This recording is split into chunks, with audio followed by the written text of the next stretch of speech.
Alright, welcome back for another Alliance War video. This is Season 29, War number 1 of the new season. Tactics are back, yes. And today, Poseidon is facing off against DRKS, or DarkS.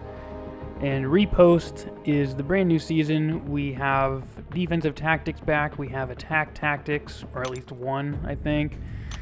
Let's check out our opponent. They finished Platinum 1 last season. They have a very similar prestige to us, so this is a very fair matchup. A good test to see where we are as an alliance, I think.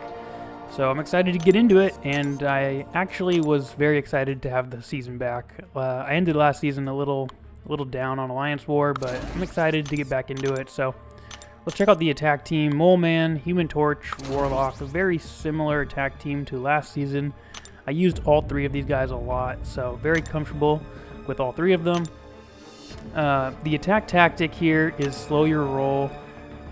It applies if your attacker has an armor up or the defender has at least one armor break debuff, which applies a slow debuff to them for 10 seconds. I try to select it here because I figure I have Warlock, who would potentially benefit from the attack tactic if it actually works.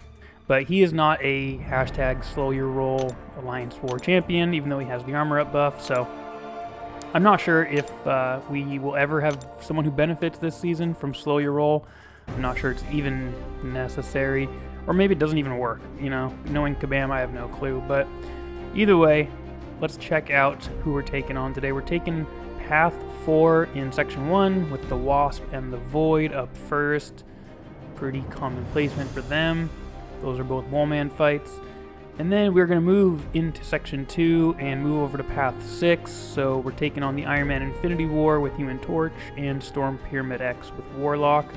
Those are our only 4 fights today. Very quick war. We'll show the boss island just so you can get a feel for where some people are being placed. We have a Penny Parker up there. She's obviously very annoying. Mangog is good placement. Bishop, Korg, and a Mojo boss, pretty common. So, alright, that's what we have today. Let's get into it. So up first is this Wasp. Check out the boosts. We do have a invulnerability boost on because I've got so many extra in the overflow. This Wasp is a 6-star at rank 3. She has a very small health pool. Check out the nodes because they did change a little bit. Steady build up Fury, running on fumes, heal block debuff while they're down. And she does benefit from the Untouchables global. So this defensive tactic is going to kick in whenever she evades or causes an attack to miss. She's going to gain half of a bar of power,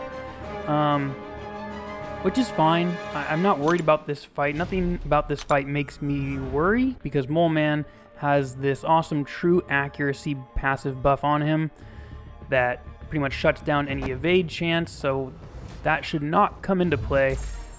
And the plan was to parry heavy twice, and that way, right here, I get to 9 monster mass. As long as I remain under 10 monster mass, I'm supposed to keep that true accuracy buff. But right here, you can see, I paused it, that went away. It disappeared even though my monster mass is under 10. I did enter Frenzy. I was trying to do that so I could guarantee crits now.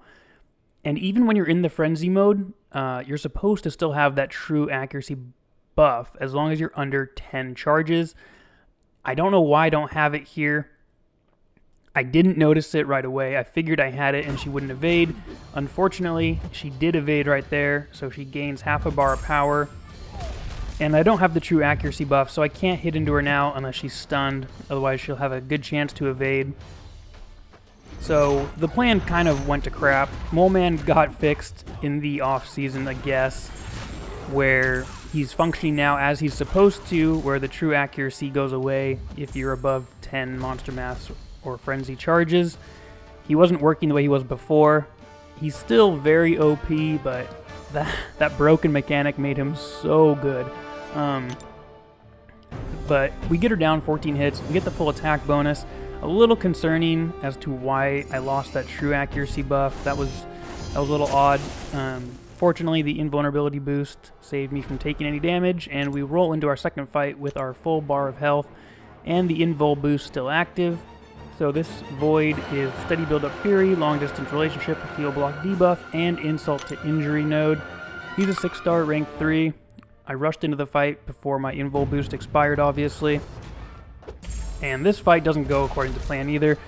I don't need to enter the frenzy at any point in this fight because I'm going to be gaining the Furies from purifying his debuffs. So I'm not worried about that. Right here, I just slip up and take a combo. So there goes the invulnerability boost. We're still in good shape. We're shrugging off debuffs. Right here, the AI dashes back and immediately throws a special. And of course it crits. But in my experience, when the AI dashes back like that, 9 times out of 10, or even 10 times out of 10, this is probably the first time it hasn't worked. They hold a block. I don't know why he threw a special after dashing back. That was very weird. I tried dashing into him, thinking he was going to hold block, but obviously not a big deal.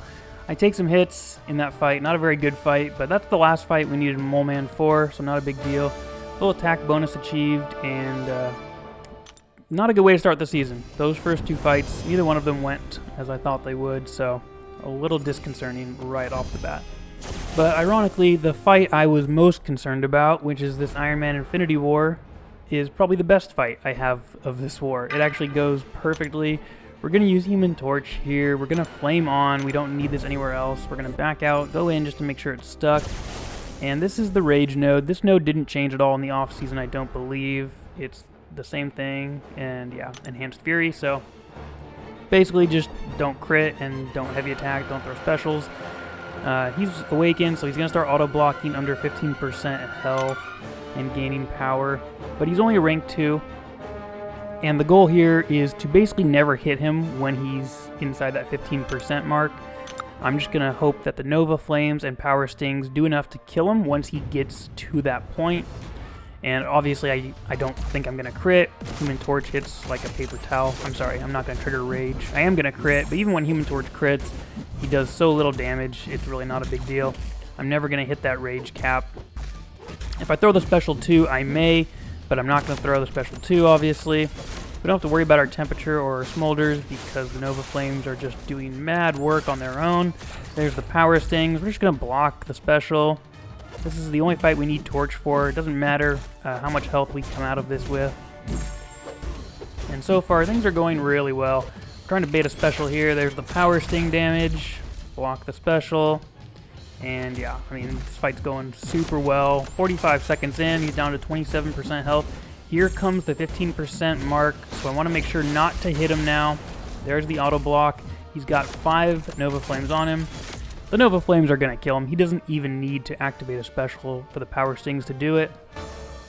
And I was really worried for nothing. That was a very simple, straightforward fight. We got the full attack bonus, absolutely no problem. 25 hits, knock him out nice and quick. So, much better fight there. Our last fight of the war is a Storm Pyramid X. She's a 6-star rank 3. I'm going to pause it here because you can see our invulnerability boost is expiring here in 7 seconds.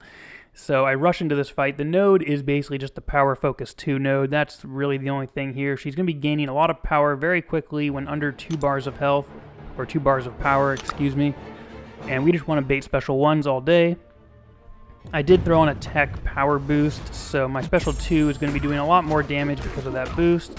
And I suspect that once I throw 1 off, this fight is going to be pretty much over. This person is running Willpower, the Willpower Mastery, so you can see that +2 she's getting. So she's trying to heal, which is great, because against Warlock, whenever an opponent tries to heal and they're infected, they're going to be losing power. So that will help counteract the Power Focus 2 node. And yeah, we're just building to our special 2 here, baiting special 1s along the way. So far, it's all going fine. This is not a very exciting fight. It's kind of boring. We're trying to get the infection on her again. We don't have one right now. She's got a lot of passive prowess, so if we get tagged by a special, we are done. Absolutely 100%. But right here, we get her infected. We throw the special 2 in a second. She's losing power now, so you can see the power gain she's getting. It's being decreased, and special 2 takes her down to like 50% health, and now we're just rolling. We are steamrolling her. We crit for 8,000 there. We're in good shape. We're going to make sure that infection stays on, and yeah, I mean, there's a 10,000 crit. So we absolutely mow her down. Pretty easy fight. We baited the specials very well. We evaded them perfectly, so there we go. Two not so great fights, two much better fights, and we get out of this war deathless, which is always the goal. And yeah, felt pretty good. So it felt good to be back. Fairly straightforward fights, not too exciting. Sorry about that. Here's the BG3 comparison. We finished with only 2 deaths, so BG3 did very well. Very proud of this group. 2 deaths is awesome. That's always going to give us a good chance to win. Our defense racked up 7 kills, so we knew that we were in the lead midway through this war. And it did result in a win, so it's always good to get that first win of the season under your belt. It was a little closer than I thought it was going to be. We died 14 times overall as an alliance, which needs to be cut down a little bit, I think. But our defense got 18 kills, which is more than enough to win this for us. Credit to Dark Avengers. They played well. Good war to them. We did win the fight duration tiebreaker if we needed it, but obviously we did not. So hopefully we can stay in Tier 1 and rack up a lot more points as the season goes on. So very exciting to get this win. Very proud of the Alliance. Very happy with this and hoping for a lot more of this as the season progresses. Hope you enjoyed the video. Drop me a like if you did. I'm close to triple-digit subscribers, so if you want to subscribe, that would just make my day. I never in my wildest dreams even thought I would garner this many views and subscribers, so really appreciate it. Really appreciate the love, the support out there, and we'll catch you in the next video. See ya.